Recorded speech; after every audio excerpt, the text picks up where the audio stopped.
Welcome to the Risk Reversal Podcast. I am Dan Nathan. That is Brian Belski. He is the founder, CEO, CIO of Humilis Investment Strategy. Brian, did I nail it all, right? Nailed it. I didn't even have notes either. I didn't even take out the garbage, though. I'm chief compliance officer. You're everything. Well, you have Ryan. He's going to be doing a bunch of stuff. He's the Ryan Swiss Edwards, Army knife. the brains behind the operation. All right, we're going to do lots of stuff. We're going to do year end. We're going to do some of the big macro debates. We're going to do some of the sector, debates, if you want to call them debates. It seems like no debate. It's, AI all the time. That's driving the train. We're going to talk about 2026 and your outlook there. But first things first, I think a lot of our listeners, a lot of our viewers know you from being a prolific strategist and money manager over at BMO Capital. And did I say that right? Yeah, BMO. BMO, as you call it. But there's a little bit of a change here. What's going on? Yeah, after 35 and a half years working for someone else, I decided it was time to work for me. And something I thought about and prayed about for a long time, principally because, I had 3 jobs at BMO, an institutional strategist for the US and Canada, which is a completely different game. And then also putting our money where our mouth is in terms of using our analysis and our process and disciplines to actually run money. And it's a lot. After all those years, it's a lot. And we decided, it's time to really focus on one thing. And so that's why we really wanted to have an opportunity to open up our own shop and be in a portfolio advisory firm and provide models to clients, whoever wants to be our client going forward in terms of equities. All right, so let's talk about what does that client look like? How is the operation set up? You're going to have, I know that you've run portfolios for years and years, different themes and the like here. What are you going to be focused on right out of the gate, and what does your ideal client look like? Well, we've had the amazing opportunity to run money as a sub-advisor for BMO for 13 years, and we're hopeful that we'll continue on with that because we've learned a lot about Canadian stocks, and it's amazing. It's a great stock pickers universe up there. But we're known as a U.S. strategist, so we have been doing this for a long time, and we had the great fortune of running portfolios at Merrill and 100% equity portfolios based on different disciplines and the like. So I think if you take a look at the investing landscape, it's not just about AI, it's not just about S&P 500, it's not just about big tech. We think going forward, you have to have a broadening out of the market in terms of the products that you're also looking at. So as strategists, for a long time, for decades, we've talked about the importance of dividend growth. So equity income and equity income growth. A disciplined value approach, like value investing, things that people don't really want to talk about right now because it's AI, right? And then lastly, small mid-caps. I've had the good fortune of being a sub-advisor for a small mid-cap portfolio for a number of years. And, you're not supposed to say you have a favorite child, but that's our favorite child. We love that portfolio because it's so much fun because you can play themes and the like. So our tagline for our firm, Humilis Investment Strategies, is investing with conviction and humility. And the conviction part of it is our delivery and how we talk about things. We're not bombastic or cocky. We have conviction, number one. But number two, if you run a large cap portfolio, Dan, and you're comparing yourself to the S&P 500, if you own 50 stocks, okay, that's conviction. Now, I may know a little bit about the 450 stocks, other 450 stocks, but I hopefully know a lot about the 50 stocks that we own, and that's where the conviction stands. So we're going to continue to run a business like that, and hopefully we'll have a lot of great clients that want to have our models on their platform, and that's where we're going. I suspect you will have a broad swath of customers across the U.S., across Canada, and probably beyond North America. So excited about that. Yeah, I'll tell you, man, being an old codger, and I can say this, I've heard from people basically from every firm I've worked at. And at the end of the day, this is an amazing business, financial services, no matter how much, we, meaning the industry, tries to screw it up every 20 years or so. But it's still a relationship business. Yeah. And I've heard from people back in my William O'Neill days, my Dane Bosworth days, my Piper Jaffray days, a lot of people from Merrill, and it's been amazing. And again, it's been quite overwhelming when you see quite right firsthand what people think about you and what you've done for them and all of that. Because when you're in the weeds, Dan, and you're doing this work for so long, and you've got the 3 jobs, and you're jumping to this airplane, and you miss this car, or you're arguing with this hedge fund manager because they think they're smarter than you and want to disprove your models, things like that. You get kind of lost sometimes. But at the end of the day, we're very blessed and fortunate to be in this business for a long time and really meet some fantastic people along the way. All right. Well, I think a great bit of humility has probably gotten you here. And so I like to bookend it that way. Thank you. Brian, really happy for you. Thanks. All right, let's dig into the markets here. And I'm sure over this last couple months or so, when you've been a little distracted, you've kept your bullish cap on. We haven't had a meaningful pullback, I want to say, really since what we saw in the spring, right? I think that the sell-offs have gotten kind of like shorter and shorter. And so here we are. I mean, the S&P is up 16% of the year. The NASDAQ is up 23% of the year. We have 2 consecutive 25+% gains. This is, 23, 24. A lot of folks were, kind of expecting at some point some sort of retest, whether it was some point back towards 2022 levels that was going on all 23 and into 24. And then finally you had the chases on. And then we had the tariff thing this year, but then it was just off to the races after a few weeks.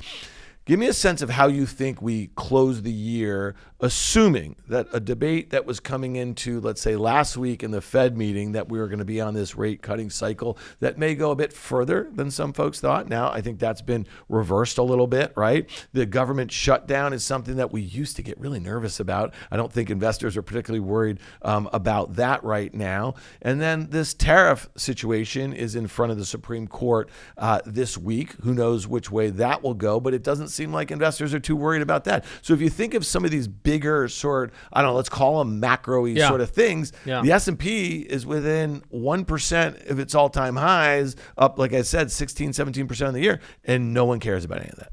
No, you know why? Because macro's been wrong since 2009. And I think the investment marketplace continues to lead with macro because it's Why do you think so? What's going on there? Well, one of my tenements in investing, rule number 2 is, investing is like life and life is like investing. I think too many people have become so academic, so quant, so macro because they're so afraid to be wrong. They don't want to be right.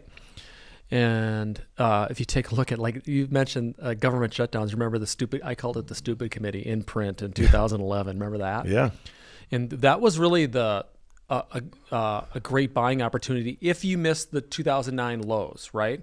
You got in later in the fourth quarter of 2011 because of what was going on with the government shutdown and in the super committee trying to balance the budget, or not balance the budget, at least like not shut down the government. Mm-hmm. So I think the macro side, I think a lot of the macro investing and quant investing came out of the tech wreck because nobody trusted analysts and nobody trusted bankers anymore and nobody trusted companies. So they wanted model. Yeah, but they also thought it was a better mousetrap too, right? Yeah. Like take a lot of the qualitative stuff out of it and let's just kind of focus on the technology was there. I mean, think about it. This was like the predecessor of AI for all intents and purposes. Correct. Very different time in our view. But I think... So I will tell you, how about this? I will tell you this. Here's some things that bother us about the market coming from me. Too many bulls. Too many people are saying on a third year, traditionally of a bull market is usually not as great as the first two. And guess what? This year looks pretty good, as you said. You got a lot of people saying another 3 to 5% in both November and December. That's like an unheard of type of move. And so I think some of that is there's so much demand for U.S. stocks now because a lot of people left in April, May, number one. Number two, a lot of institutional accounts massively underperformed. Private wealth has done an amazing job because for the majority of people that we talk to on the private wealth side, they stayed invested and then they used weakness to get back in. But going back to the macro side, I remember Bill O'Neill told me a long time ago, in 1990 when I was 8 years old and I started in this business, he said, Belski, there's always something going on in the market. There's always something to be fearful of, and fear always sells. And so you lead with the fear stuff on the macro side, and I think it's a law of diminishing returns with respect to the macro worries not working. Now, it's going to work again at some point, and some of these things are going to come into fruition. And like I like to say, it's rarely linear for long. We need to have some sort of a calm, like slow down a little bit. We're still at 7,000. That's our target for year end.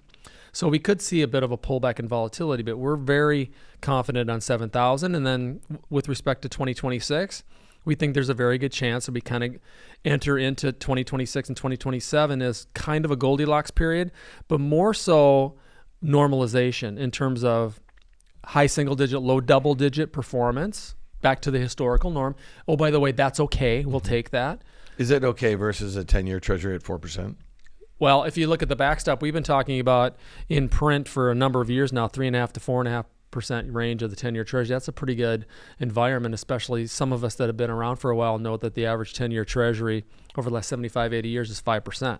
So that's still at a discount. I think. Well, yeah, but Brian, even with inflation running with a CPI at 9% 2 years ago, I mean, we didn't have a 10-year yield above 5%. So it just seems like there's definitely some things that have changed fairly dramatically about that. Correct. I mean, Fed funds back in 2000 was like 6.5% when the market topped, and then it was like 5.5%, I think, in 2008, wasn't it?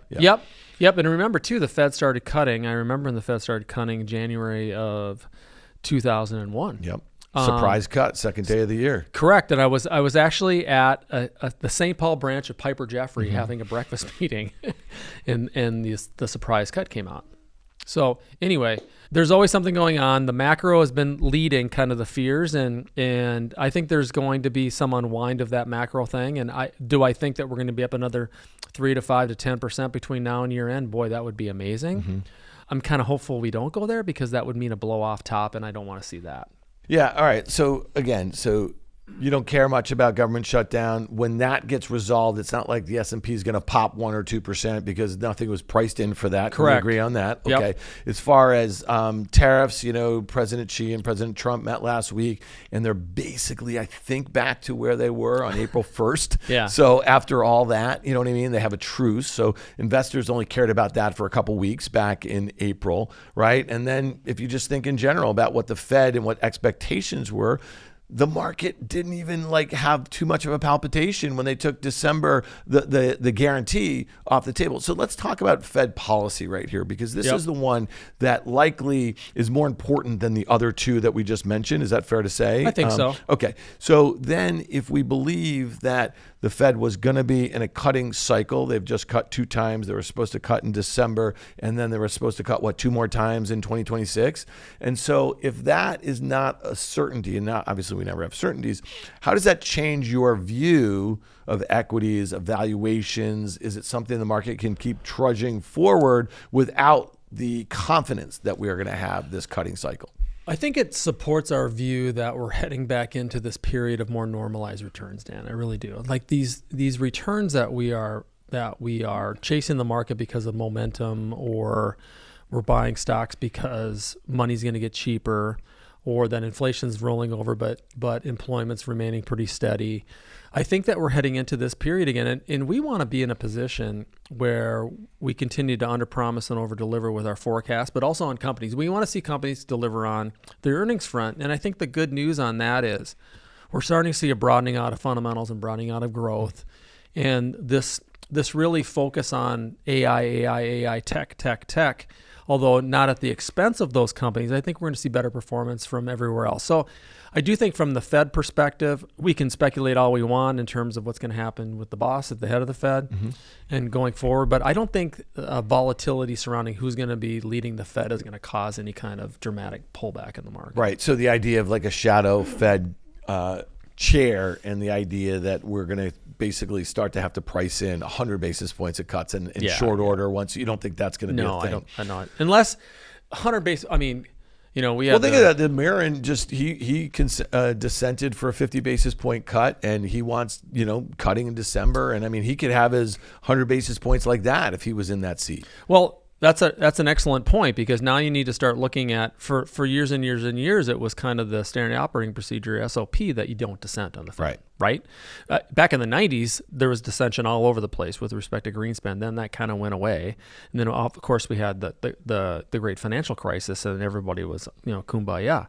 So it'll be interesting if we start to see more dissension on the Fed. That could be a leading indicator.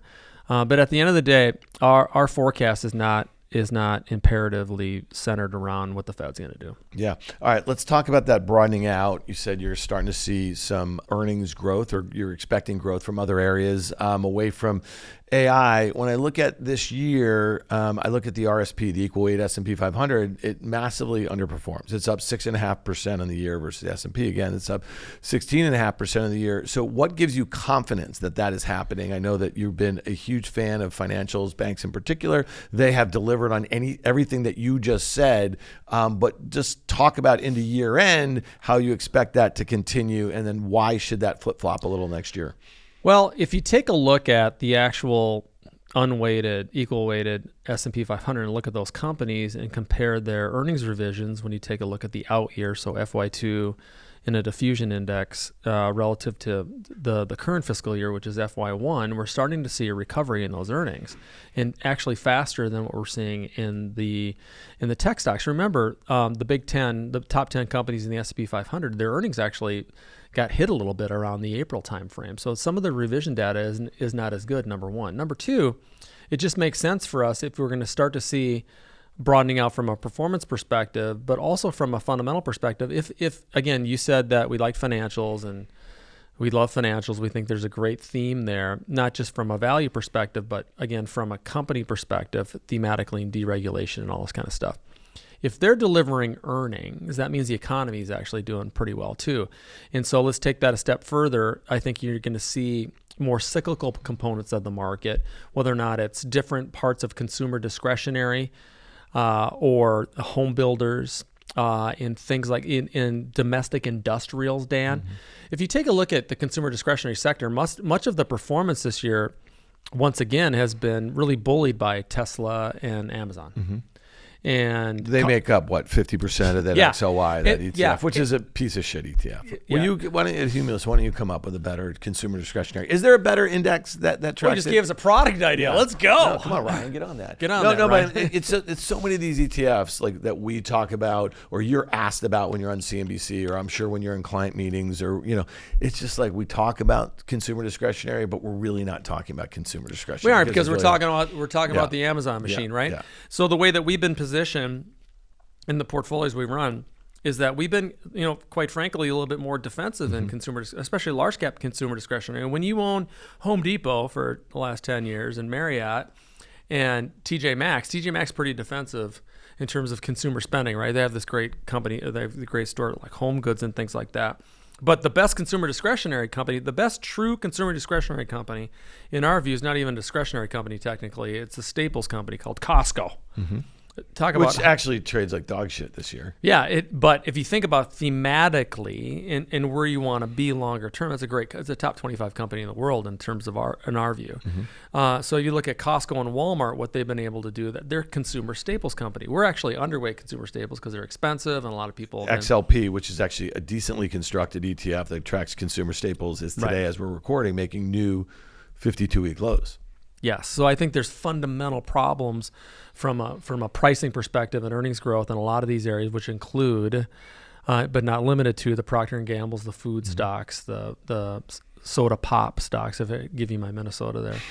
But I think the discretionary side and more cyclical areas are going to be ones that will benefit, along with financials and, let's say, REITs and things like that. I think you're probably going to want to own more sectors next year than this year. Okay, so I'm just looking at staples that are down, let's just say 3% of the year. Real estate, the whatever that XLRE is basically unchanged in the year. Basic materials up 2% of the year. Energy is up 3%. Healthcare up 5%. Consumer discretionary, even with those two names in it, 7%. Amazon and Tesla were huge laggards until very recently too. That probably was weighing in on it. And then you have even the XLF is not up more than 10% of the year. So that's maybe Berkshire to some degree. Again, there's another really big, poorly constructed ETF. So when you think of it, these are all things that you said: technology, communication services. Let's lump those. Utilities, XLU is based on the AI trade. Okay.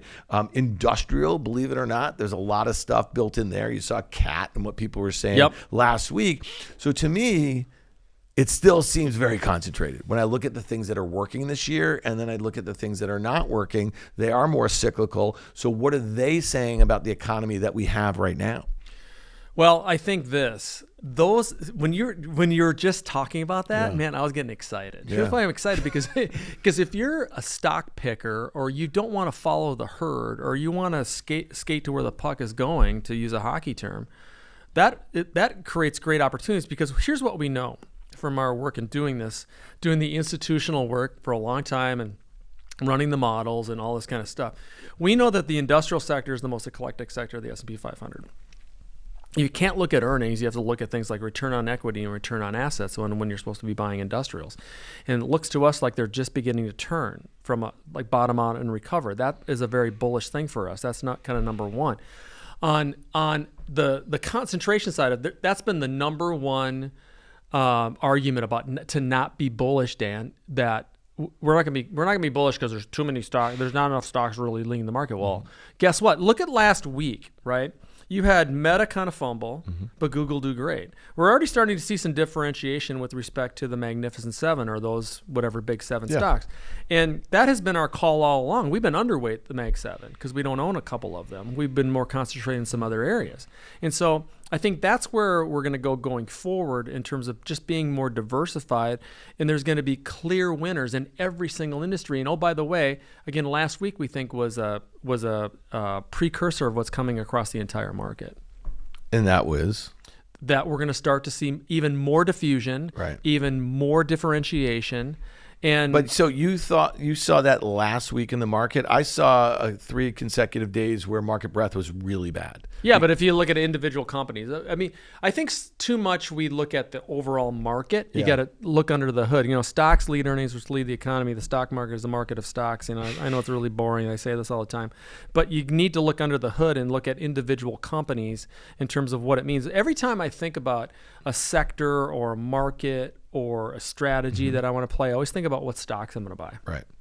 Yeah. So one thing I'd say about, and this is where I might disagree with you a little bit about last week with 5 of the Mag 7 reporting, Apple and Amazon, which put up good numbers, the stocks have been massive laggards to the S&P 500. Okay. So think about that. So Amazon plays huge catch up because lots of folks were underweight. Maybe that's the one that you didn't own, right? So everyone piles into that. And then if I think about, let's just say NVIDIA, which all of their customers reported last week, and they get to hang out there near all-time highs because no matter what the companies did on their own metrics, it was the CapEx number, let's say, that NVIDIA cared about, right? So I saw some laggards. Microsoft has been a laggard to the S&P 500, hasn't been able to get out of its own way. So I guess my point is like, as soon as you had a reason to buy one of the laggards, they bought it. But then the moment they had a reason to sell Meta, they did, and they did with impunity. They did it with Netflix 2 weeks ago. And so your point about diffusion, you're starting to see that, yes. But to me, I think with poor breadth away from those groups that have been driving the train,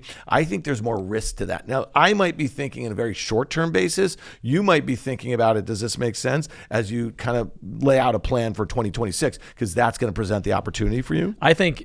I actually think in this conversation there's an opportunity for both of us to be right, because you're thinking short term, I'm thinking long term. Well, I'm not sure about how this unwinds like this. I think it's what's going to end up happening, and may I be as bold as saying I think 2 or 3 years from now, we're going to have a different kind of makeup in terms of what the top 10 companies are in the market. And this is going to be something that we don't even know. And one of these big Magnificent Sevens aren't going to be part of the story anymore. Yeah. Well, I don't disagree with that. And I think a lot of that we've seen it, in 2000, these were the top 10 names. Then 2010, these were, and then 2020. A lot of them were pretty similar for the most part. I know that we saw that the 2000 economy was very different. It was about to be a massive sea change. And then we got really financialized into the financial crisis. But then really since then, it's only been tech. And the story going forward is going to be how this technology infuses itself into almost every other industry, which is what we really saw with the internet and then mobile and social and, broadband and, all that sort of stuff. So I am hard pressed to think that these multi-trillion-dollar companies 5 years from now won't still be the biggest. You know what I mean? Like, even think about, does that make some sense? Yeah, totally. But it makes it harder.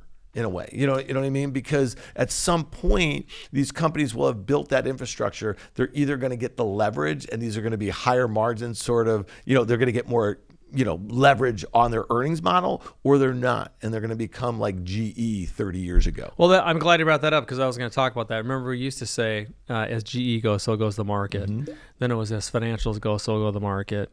And after the Fed tilted in late 94, early 95, when we got the Goldilocks economy in 95, 96, the consumer staples were the thing, mm-hmm. right? And you had Gillette, Procter & Gamble, Coca-Cola, Pepsi, GE, GM, Ford, trading at 40, 50 times multiples, and everybody owned them because they were the large cap stocks. I've said for 10 years that technology are the new consumer staple stocks from a bigger picture thematic. So I think there is going to be a different makeup of those stocks, and not all of them are going to be the big winners. But I do think that we've seen it before. The movie is not different this time. We are going to see other things work. And whether or not it's the great unwind of these AI companies, we want to be positioned to own a little bit of everything. And we're still going to focus on our core disciplines with respect to how we run portfolios in terms of whatever benchmark we're trying to beat.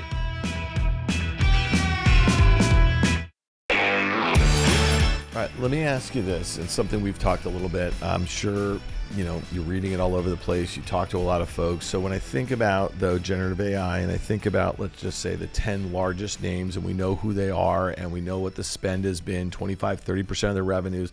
A lot of the major hyperscalers, throw off a ton of cash, so they're financing it with their balance sheet, the cash. Now we're starting to see it work its way into the debt markets, right? Yep. So we saw equity finance. Now we're seeing debt finance and some big deals. There's been 30 here, 28 there, 15 billion there, and it's coming. It's like to the tune of hundreds of billions of dollars. Then you have companies like OpenAI, which just valued at $500 billion. They don't make money. They may not make money for 10 years. They have $1.4 trillion in commitments to basically rent compute, right? Yep. They don't want to own the servers, and they don't want to own the GPUs that I think they know. All that stuff should be depreciating faster than a lot of the folks who own that stuff want it. So they're going to be asset light. But all these companies around them are not, right? And Correct. So then you think about, okay, so we have to have trillions of dollars in revenue to justify the existence of these companies' spend. I don't mean their companies themselves. And so all of a sudden you have this huge, from an economic standpoint, it's been a massive tailwind to our economy, right? Yep. If you think about it. And then you've seen it all being financialized. You saw the deal that Meta did with Blue Owl and KKR, and they're doing that $28 billion off-balance sheet data center, in Louisiana. And that stuff, that debt is finding its way into ETFs, it's finding its way into 401ks, but then everyone's already exposed. 30% of their S&P 500 are these names, right? And so all of a sudden, this thing, we don't even know how to unpack it, right? And so I think when the music stops, not only are we going to have a .com sort of, unwind, we're also going to have something that looks a little bit like the financial crisis. And there's one other thing I want to throw in there. All these treasury companies like the Strategies and all these other guys who are selling everything that wasn't bolted down at their companies and then buying Bitcoin or Ethereum, okay? And they were trading at this premium to their NAV, and now that premium is going away. And at some point, that's going to unwind. And then all of these other, trading, whatever you want to call them, crypto trading companies, we've had a bunch, 5 go public this year. They're all trading like dog shit because their only way these companies can really make a lot of money is through issuing stable coins or trading stable coins, which is, in my opinion, a solution in search of a problem. So throw in that, stable coins, treasuries, I think that's going to be just adding fuel to the fire. Is that way too pessimistic? Well, there's a lot to unpack there. I'm going to use some of my. Wait, did he just laugh at me, or Bill? I've had a lot of therapy for a lot of different reasons. So you're saying I need therapy? No. There's just I'm just using a therapy. I'm not putting a time frame on all this, but I can see all of those things converging at once at the wrong time. And I'm not saying the market crashes or this or whatever, but it's going to feel it's going to feel a lot worse than 2022. Well, so I can start with Johnny Raincloud over here, or I can say, who brought the good news bear? Let's get him some honey. But at the end of the day, another rule of mine is that, you don't have to be the smartest guy in the room. You don't have to know everything about everything. And I don't know absolutely everything you just talked about. I'm not an expert in all of that. But what I do believe, and I actually had the good fortune or bad fortune of living through both of those, 99, 2000. And the credit crisis, and remember the GFC, we had 3 types of recessions all hit at once. I think just listening to you talk and then unwinding that and then kind of unpacking that, we're going to have a recession at some point. Okay, people are shocked. Belski's going to have a recession. Yeah, of course we are. We're going to have a recession when no one thinks about it. Well, we don't have to have the market sell off hard. We don't need a recession for that to happen because we didn't have that in 2022. No, but are we going to have a CapEx recession? Are we going to have a consumer recession? Are we going to have a credit recession? I too worry about the influence of private credit in this. I've talked about this for a long time. And that's why, oh, by the way, let's turn around and that's why I like small mid-cap stocks, because they're publicly traded companies. These private credit companies, private companies that a lot of people have been buying into, either their 401k or these other products, Dan, there's no liquidity. And that's what bothers me about the liquidity standpoint, and where you're going with this is that I remember I was a strategist at Merrill Lynch, and the whole part of what was happening in 2008 with some of these hedge funds, no liquidity. So I am absolutely horrified by what you just said. It's not that I'm not discounting it. It's that I just don't think it's all going to happen at once.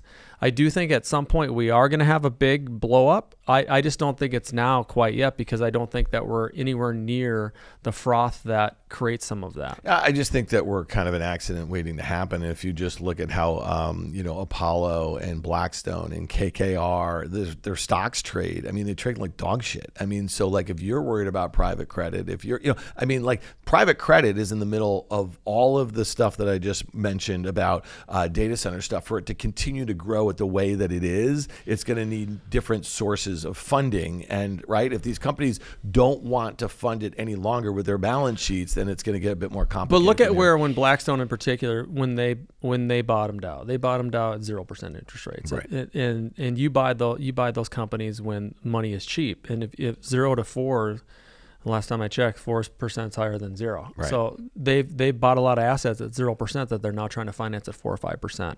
I think Blackstone's a great company from a longer term. Doesn't it bother you though that like Bank of America, they still bought a lot of stuff when rates were basically at 0, and there's just lugging around this mark to market portfolio that's still down gazillions of dollars. Well, they're still. Think about how long that's taken. We still like the big banks, for the record. We like the big banks, and we like the really small banks. I think the banks in between, Dan, are going to have a hard time competing with both ends of the spectrum. Right. But all this takes time. But at the end of the day, I think a lot of the economic growth that we think is coming, more steady economic growth, and the deregulation within financials are going to help some of that.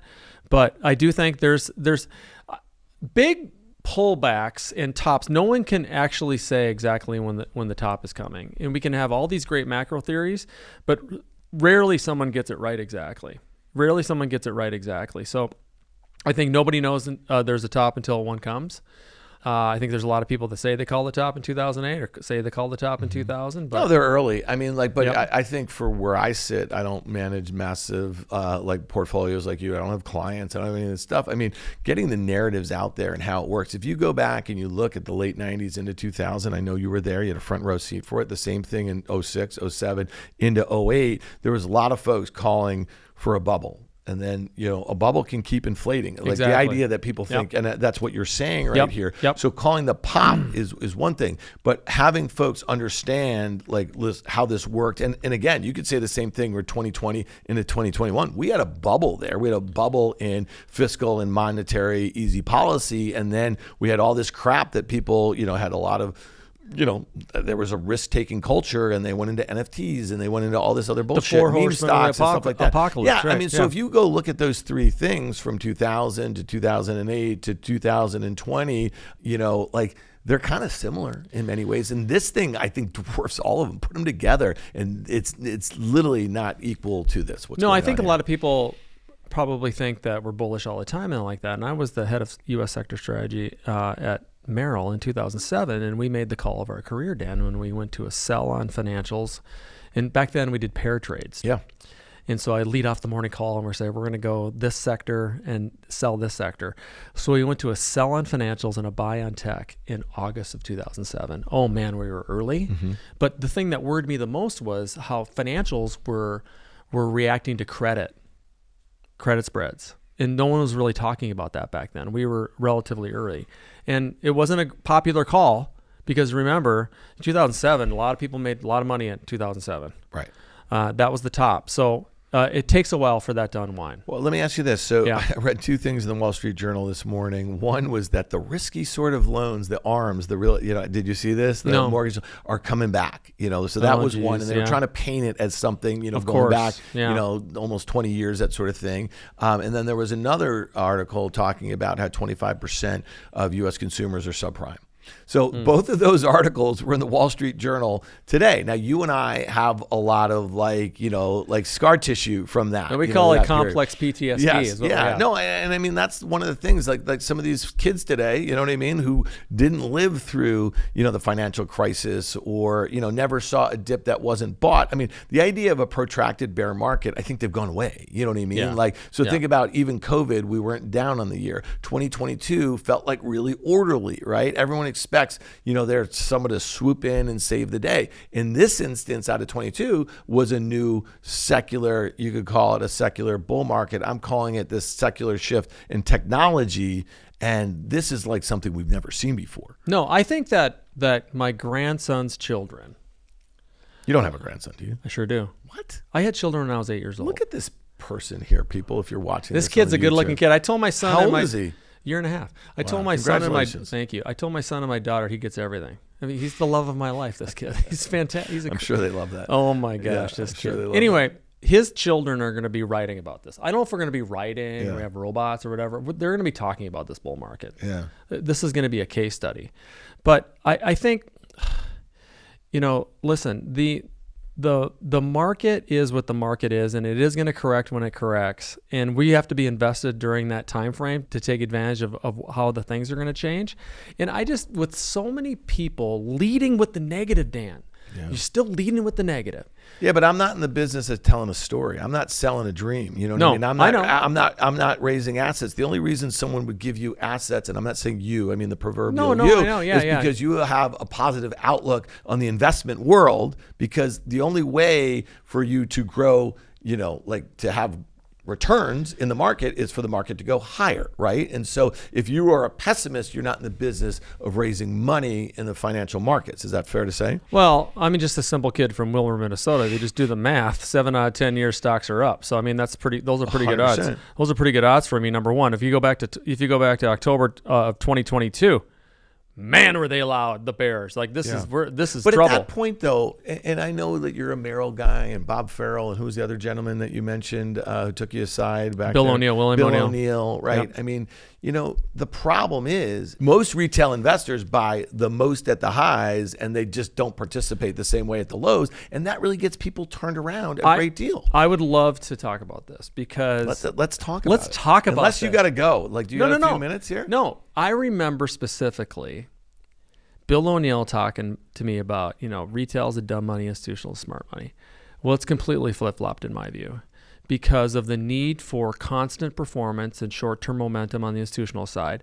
I'm telling you, Danny, when in March, April, May of 2020, I was on, what were we using then? Like Skype, remember? Zoom, Skype. Yeah, Google Meets, the whole jam. Oh, yeah. WebEx from Citrix. Yes. That's the worst of all. Oh, my gosh. So I literally was morning to night on video calls with advisors and their clients. They wanted to put money to work, private wealth. They were positioned to put more money to work.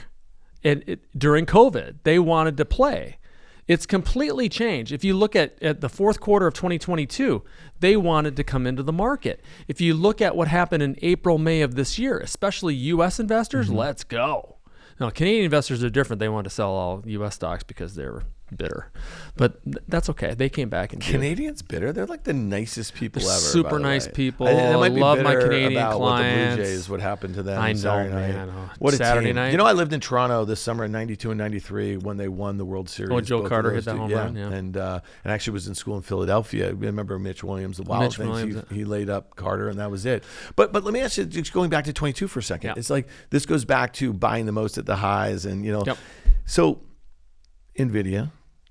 We love NVIDIA. It's $5 trillion stock, right? Yep. Meta, amazing company. They're just so well positioned in AI and how this technology is helping them, kind of, get better ads and higher, rates and this and that, whatever, right? So we had Netflix, we had NVIDIA, we had Tesla, and we had Meta. They all went down 70% from their highs in 21. Mm-hmm. People don't think that could ever happen again. Oh, it could happen. Of course it could happen. Explain that to me. Because this is a new paradigm. This is a new secular bull market. This is a technology that's going to change the world. Like metaverse. Remember metaverse? Like crypto. I did. People for $69 million. That guy thought that was going to be worth $6 billion. I think the secular bull market started in March of 2009, and it's a 25-year bull market. We've been in print on that since 2010. We changed over from a cyclical bull to a secular bull in 2010. We've been in record on that. I think during that time frame, we've had several different types of cyclical bulls. We've had a couple cyclical bears. Whether or not this AI thing is a secular change in the market that's going to last decades, I always worry about these types of manias because it's rarely different this time. Mm-hmm.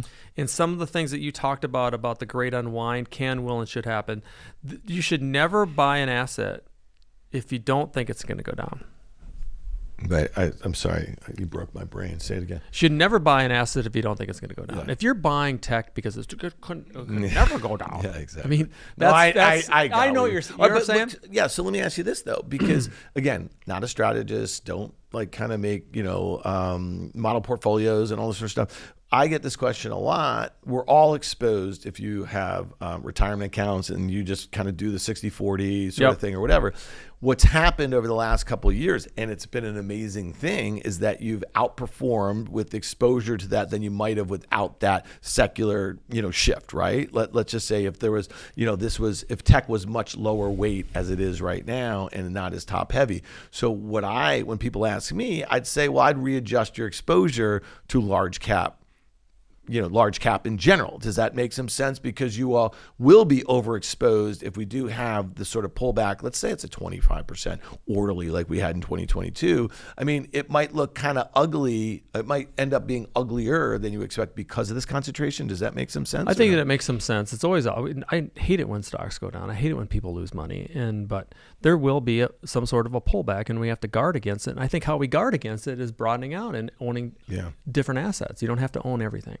Yeah, a lot of people forget that the NASDAQ, and I'm not saying we're anything like 2000, but it took 14 years to get back to those prior all-time highs. Think about financials and banks. I mean, how many years did it take for the BKX to get back to those prior all-time highs? So the relative underperformance was a huge theme in those massive sectors that actually ended up coming back and being monsters. So you have to think about why the NASDAQ underperformed, right? And it was death to America. It was everything else. Remember the dollar came, or the euro became a real thing that you could actually trade. It was a synthetic currency in the late 90s. Yeah, it went to like 140 or something. And you had China, you had emerging markets, you had commodities. A lot of other places to put a lot of other things to go. Yeah. So then you got to take two steps back and say, okay, what's going to be the next place? I think at the end of this bull market, Dan, there will be another place aside from the U.S., and that will be the end of it. Yeah. And I don't know what that is. Oh, it might be China, by the way. Last thing. Yep. Gold. You get a lot of questions about gold, don't you? Of course. Especially from your Canadian friends. It was a very, it's a very gold-centric sort of place, huh? Yes, it is. I mean, most Canadian investors don't think it's successful unless gold's going up, oil's going up, or the banks are going up. And all three went up this year in Canada, so they're feeling pretty good. If you talk to an average Canadian investor, they have no idea that Canada is primed to have its best absolute/relative outperformance compared to what I call the colonies, the U.S., in local currency terms since 1990. But if you talk to an average Canadian, they have no clue because they're so negative up there about things. But gold has really bullied the index higher in Canada. So we turned really bullish gold in the fourth quarter of 2022 because of the volatility specifically surrounding around crypto. We thought it would be a good alternative. Well, it ended up being a pretty good call. But at the end of the day, we think gold as its percentage of market cap and just weighting with respect to the TSX is at all-time highs. And typically when you go back and look at the performance following these peaks, not very good for the next few years. So I think it's one of these things where people are buying gold because of the momentum. I'm not saying sell all your gold because a lot of the Canadians are not going to be happy about that. But especially in Canada where things are much more concentrated and they don't have a properly diversified index, that puts actually more risk on owning the Canadian stocks. So I think Canadian stocks are coming along for the ride with respect to U.S.'s bull market, but next year may be a little bit tougher for Canada than the U.S. just because of, again, the diversified nature of the U.S. market. All right, Brian Belski, you are the CEO, CIO, founder, garbage man. Yes. What else? What do you want to throw? Humilis? Investment strategy. I order the water for the water cooler and I put it in there. It's all amazing. Great. All right. Well, we're really happy for you. We're glad you came back here the week that you launched your firm. I know you were on with our friends, the Compound Bros, and you with Scott Wapner the other day or whatever. It's like a tour you're doing here, a book tour or something. Yeah, like listen, you guys have been great and you've been supportive of me for years. And so thank you for the relationship as those other people have as well. And again, I'm kind of an old school guy. I like to take care of the people that take care of me. Dude, well, I mean, listen, you've been a great contributor to our podcast. We're going to our 6th year. I know you've probably been on at least a half a dozen times. It's always been a fun conversation. I know we can get punchy a little bit back and forth, but that's what the people want to hear. Exactly. Like you just said, don't buy a stock unless you think it could go down. You know, that's exactly the sort of conversations people want to have. That's what you have on TV. I'm sure you have them with your clients, your advisors, and all that sort of stuff. So it's fun to have it here today, Brian. I appreciate it. Thanks so much. Thanks, man.